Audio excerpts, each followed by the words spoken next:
Voilà, affaire réglée, comme ça on n'en parle plus. Salut à tous, j'espère que vous allez bien. On se retrouve pour une nouvelle vidéo pour parler de l'édition Star de Yu Yu Hakusho. Mais tout d'abord, si le contenu te plaît, n'hésite pas à t'abonner, liker, partager, activer la petite cloche de notification si tu ne veux louper aucune de mes vidéos. Et si tu veux me suivre sur Twitch pour qu'on se fasse des petits jeux ensemble, là en ce moment je suis sur Resident Evil et un petit peu de Call of, n'hésite pas à aller me follow, le lien sera en description. En tout cas, c'est parti pour le générique, on se retrouve après.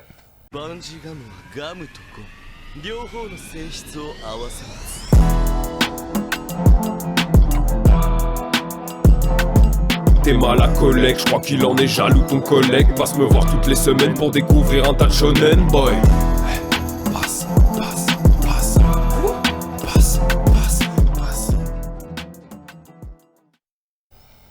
Passons aux choses sérieuses.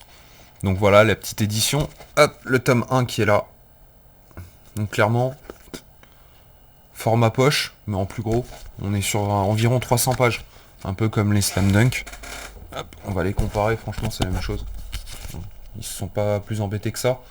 Je suis un peu déçu parce que par rapport à l'édition qu'ils avaient sorti des Chevaliers du Zodiaque, qui était un format plus grand avec un papier glacé, bah là ils sont sur des formats assez basiques. Bon après, Yu Yu Hakusho c'est culte mais c'est un peu indépendant. En France c'est un manga de niche. Ça n'a pas autant pété que Dragon Ball et pourtant Dieu sait que c'est vraiment très bon. Donc voilà, donc par contre le prix est descendu. Sur 9,90 sur l'édition Star de Slam Dunk, là on passe à 8,75. Alors c'est anecdotique, c'est 1,15€, un truc comme ça. Mais bon, c'est toujours bon à prendre. Donc là j'ai pas encore bien. Je me demande si on va être sur 10, 12 tomes, je pense. J'ai pas fait le point. Mais clairement, c'est une bonne édition, les tranches. Franchement les tranches, c'est autre chose. Hein. Ils ont fait quelque chose de mieux que ce qu'ils avaient fait pour Slam Dunk. Alors Slam Dunk, leur truc gris dégueulasse. Là c'est beaucoup mieux. Bon pour le pitch un petit peu, bah, c'est un jeune homme nommé Yusuke qui est au collège il me semble, si je dis plus de bêtises, je les ai pas encore relus. Mais en gros il a un accident de voiture pour sauver un enfant. Et il meurt, il décède.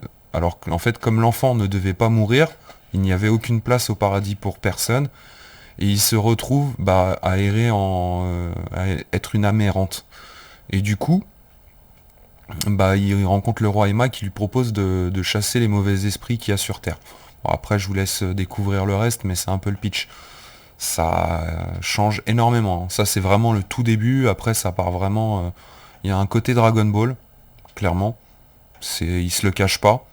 On a 4 héros principaux que vous découvrirez au fur et à mesure de l'histoire. Et bon, pour parler plus précisément de cette édition, tous ceux qui ne l'ont pas découvert ce manga, n'hésitez pas à foncer parce que c'est vraiment un manga culte. Déjà pour tous les amateurs de Hunter x Hunter, allez-y, hein, parce que c'est quand même sa première œuvre culte qu'il a sortie. Et ensuite, pour tous les amateurs de shonen, c'est vraiment quelque chose de vraiment... Enfin, moi ça me prenait au trip, j'adorais ce manga quand j'étais petit. Et c'est du Togashi, donc clairement, il y a des trucs, on prend les codes du shonen et on les casse. On les casse vraiment très fort. C'est vraiment... L'auteur est un je m'en foutiste sur les codes du shonen et il vous surprendra si vous êtes habitué à l'ère du shonen.